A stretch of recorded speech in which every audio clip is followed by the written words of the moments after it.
After spending the last few weeks reading absolute peak fiction, I was shocked by how different one particular character was. Way different from what I was used to in the TV show. And that character is none other than Dexter's brother, Brian Moser. But how different could he really be? I mean, he's still a notorious ice truck killer who goes by the fake name Rudy Cooper, works as a prosthetist, dates Deborah to get close to Dexter, and ultimately gets killed by him. Right? Actually, not a single thing of what I just said matches Brian's story in the book. That's how different he is, okay? He's just built different. So in today's video, we'll be taking a deep dive into the character of Brian Moser from the Dexter book series, and by the end of this video, you will be one of few people who truly understands how different he is compared to his TV counterpart, and you will just mog every casual viewer of Dexter, okay, with this information. In both the books and the show, Brian Moser is Dexter's biological brother, and both of them witnessed the brutal murder of their mother as young children.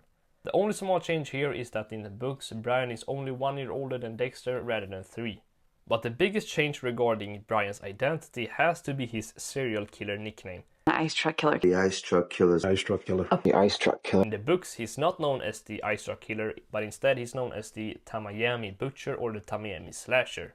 Unlike the TV show where his name reflects his gruesome crime scenes, the book version is named after the locations of his first crime scenes. Yeah. Another striking difference is Brian's appearance, specifically how much he resembles Dexter. Their shockingly similar looks actually serve as a major plot point in Darkly Dreaming Dexter, which is the first book in the series. Instead of Brian dating Deborah to get close to Dexter, the book does something entirely different. The main storyline follows Dexter as he investigates the Tamayami Slasher, but slowly he starts to suspect that he is the killer. He experiences disturbing dreams about murdering people, and he begins to fear that he is killing people in his sleep. Then the image of the murderer surfaces, and the resemblance is so uncanny that even Deborah starts to believe that Dexter is the Tamayami Slasher. And honestly, I can only imagine how incredible this twist would have been if I hadn't already seen the show. The book tricks you into believing that the big reveal will be that Dexter himself is the killer, either due to sleepwalking or a split personality, and there's a bunch of hints pointing in that direction in the book. But then the real twist is revealed, it's actually Dexter's brother, and that's why the Tamayami Slasher looks exactly like him. Brian is described as having slightly broader shoulders and being a bit taller than Dexter, but other than that they look very similar. Brian's career path is also drastically different between the two versions. In the TV series he works as a prosthetist, not a prostitute, a prosthetist. I think I'm pronouncing that right, okay? Yeah, and that ties into his crime scenes involving dismemberment. But in the books he has a much of a more unstable work history, bouncing between various jobs, including working in real estate, drug cartels, and even as a hunter and security enforcer for a group of cannibals. Now let's talk about Brian's personality and role in the books compared to the TV show. Book Brian is just as manipulative and cunning as his TV counterpart, but he has a much longer and more significant presence in, Dexter's life. I don't know about you, but when I think of Brian in the show, I can't help but feel that he was killed off way too early, and by Dexter's hand.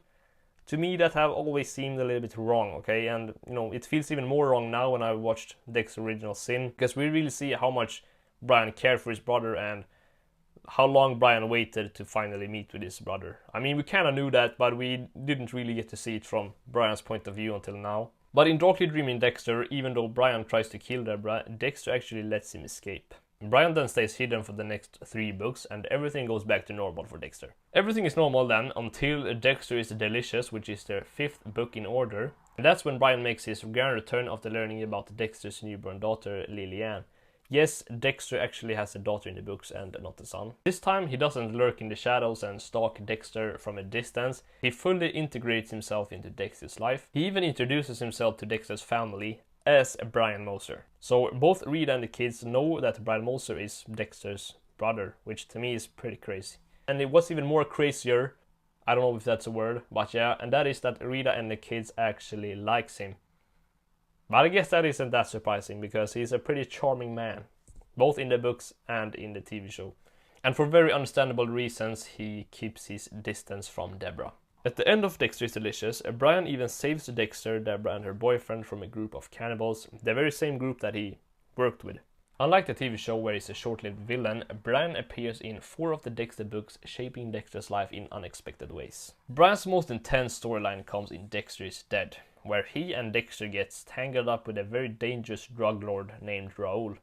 Brian's reckless actions put both of their lives in danger, and in a, to be honest, quite anticlimactic moment, he is shot and then blown up in an explosion while trying to take Raoul down. So yes, he does eventually die, but it happens much later in the book series than in the TV show. And another contrast is how openly violent Brian is in the books, and you know, he uses a wide range of things to kill people, okay? And he is unlike his brother Dexter, he doesn't have any problem with using guns, okay? In the OG TV show, Brian actually doesn't kill a single person on screen, which is pretty crazy. But now with Original Sin, we actually get to see Brian in action a little bit more, and then we get to see how much his like methods change. I mean, he uses guns, he uses suffocation and blade and chainsaw and a broad range of different weapons to kill, and yeah, that is like pretty much what we see in the books from Brian Moser. So when comparing Brian in the books to Brian in the show, the differences are huge. In the TV series, he's a major but short-lived antagonist. His main purpose is to show Dexter what he could have become if he abandoned the code, and that his, you know, father Harry wasn't that good after all, maybe he wasn't perfect. But in the books, Brian is less of a villain and more of an unpredictable force in Dexter's life. I think it's pretty hard to pick a favorite one out of these versions, because I really like the, you know, how charismatic the TV version of Brian was, and you know, the way he talked and the way he just behaved and all that stuff, his mannerism. I liked all that stuff, but I like the story in Dexter in the Dexter books, that Dexter actually let him live, and that he was like a reoccurring character that interacted with Dexter's private life. I think that was really cool to see. So yeah, I can't really pick which one I like more, because to me I see them like as the same version, okay? Because when I read the books, I think of Brian as Brian in the TV show, but in this storyline.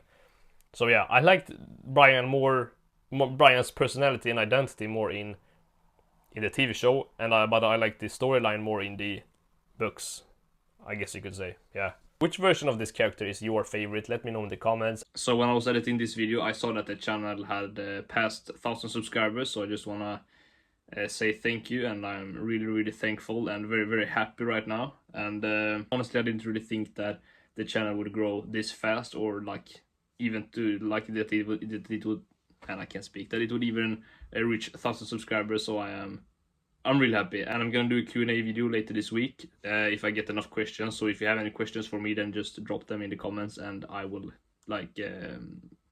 answer them in my next video. Yeah.